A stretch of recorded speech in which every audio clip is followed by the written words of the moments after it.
મારા ભાઈ બહેનો, સ્વર્ગ એકદમ તેજોરમય છે, તેજોરમય છે, અને નર્ક છે એ એકદમ અંધકારમય છે.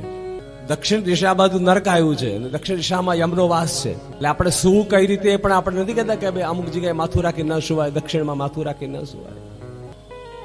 બિલકુલ સત્ય છે. અને અંતમાં નરકામ ગતિ.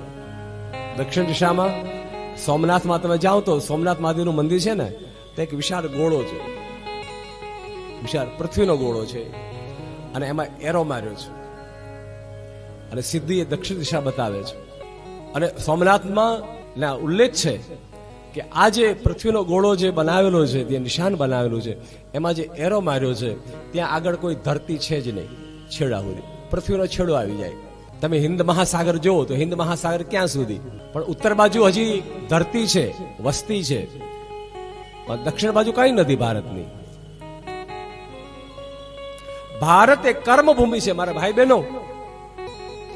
અને અહીં જે કઈ કર્મ થાય છે એ કાં તમને દક્ષિણમાં લઈ જશે, કાં તમને ઉત્તરમાં લઈ જશે, અને પૂર્વમાં જશો તો દેવતા, દૈવી તત્વ છે.